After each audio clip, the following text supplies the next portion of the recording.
तुझसे एक दिन भी मेरा बेटा संभाला नहीं गया। उसकी बहुत बुरी हालत कर दी तूने। आपको तो पता है ना कि बाहर कितनी तेज बारिश हो रही है और मैं सिर्फ थोड़ी देर के लिए कपड़े ही लेने गई थी, उतनी देर में उसका हाथ आ गया। वाह, तूने पूरी गलती उस हवा पे डाल दी। तुझसे कभी कुछ नहीं हो सकता, ना ही बच्चा संभल सकता है और ना ही ये घर। प्लीज आप ऐसा मत बोलो कि मैं कुछ संभाल नहीं सकती। वो तो मैं थोड़ी देर के लिए गई और ये सब हो गया। ये सब नहीं, दरवाजे में उसकी उंगलियां आ गई है और वो दोनों कट गई हैं। अरे मैं कुछ ही देर के लिए तो बाहर गया था और उसकी उंगलियां कटवा दी। अगर मैं उसका इस घर में ज्यादा ध्यान नहीं दूं ना तो पता नहीं तुम उसका क्या से क्या करवा दो। बस चुप, एक बच्चा संभाला नहीं जाता इस घर में। तूने मुझ पे हाथ उठाया। अच्छा, मैं लड़की हूँ, एक औरत हूँ, तो क्या तुम मुझ पे हाथ उठाते जाओगे? पहले तुमने हाथ उठाया, वो नहीं दिखा तुम्हें? तुमने मुझ पे हाथ उठाया तो मैंने भी हाथ उठाया, हिसाब बराबर। मैं तेरा पति हूँ और पत्नी कभी पति पे हाथ नहीं उठाती। और मैंने हाथ इसलिए उठाया क्योंकि तुमने गलती करी, और गलती करोगी तो हाथ तो उठेगा ही ना। अरे ऐसी कौन सी बड़ी गलती कर दी मैंने?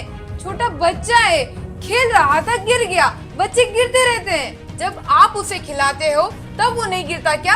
तब उसे चोट नहीं लगती क्या? तब तो मैंने तुम पे हाथ नहीं उठाया। हाथ उठाना तो बहुत दूर, मैंने तो ऊंची आवाज में बात तक नहीं की। तो तुम्हारे कहने का मतलब है कि तुम भी मुझ पे हाथ उठाओगी? अगर मैं तुम्हारी इज्जत करती हूँ, तुम पर हाथ नहीं उठाती हूँ, तो तुम्हें भी कोई हक नहीं है मुझ पे हाथ उठाने का। क्यों हाथ नहीं उठा सकता मैं? अरे पति हाथ उठा सकता है लेकिन पत्नी नहीं। अगर पत्नी पति पे हाथ उठाए ना तो इससे शर्म वाली बात कोई नहीं होती। वाह मेरे पति देव, वाह, बहुत अच्छा सिखा रहे हो। अगर पति पत्नी पे हाथ उठाए तो सम्मान की बात, अगर पत्नी पति पे हाथ उठा दे तो वो अपमान की बात। अरे मुझे गुस्सा आ गया था तो हाथ उठ गया। तो ये समझ लो, गुस्सा सिर्फ तुम्हें ही नहीं आता है, गुस्सा मुझे भी आता है। टूट गया मेरा भी हाथ। नेहा, तुम ये कैसे भूल गई कि तुम इस घर की बहू हो और मेरी पत्नी? तो ये घर मेरे हिसाब से चलेगा, तुम्हारे हिसाब से नहीं। एक बात कान खोल के सुन ले, ये तेरे बाप का घर नहीं है। अगर मेरे घर में रहना है ना तो मेरे नियम कायदे से चलना पड़ेगा, समझे? ओ, मैं तो भूल ही गई थी कि मैं ससुराल में हूँ। हम औरतों को तो आज तक ये समझ में ही नहीं आया कि हमारा घर होता कौन सा है, पति वाला हमारा घर है या फिर हमारे पिता वाला हमारा घर। सच बताऊं तो हमारा कोई घर ही नहीं होता है। और आज तो तुमने बिना गलती के मुझ पे हाथ उठा दिया, और कल को अगर मुझसे गलती हो भी गई तो तुम मेरे साथ क्या करोगे ये तो मुझे पता भी नहीं है। और कुलदीप, वो जो बेटा है वो सिर्फ तुम्हारा ही नहीं है, मेरा भी है। उसे मैंने 9 महीने पाला है, तुम भूल गए?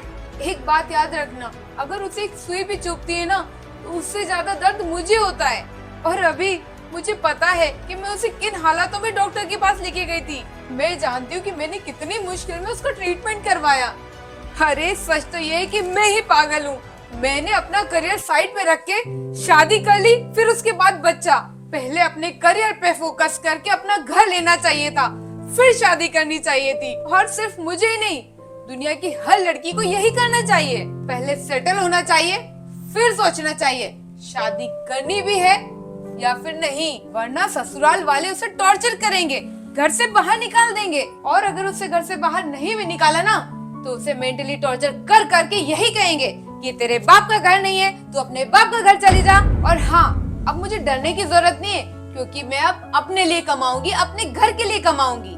तो तुम अब सोच के बता देना कि कल से इस घर का काम कौन करेगा, इस घर को कौन संभालेगा। अब मैं चलती हूँ।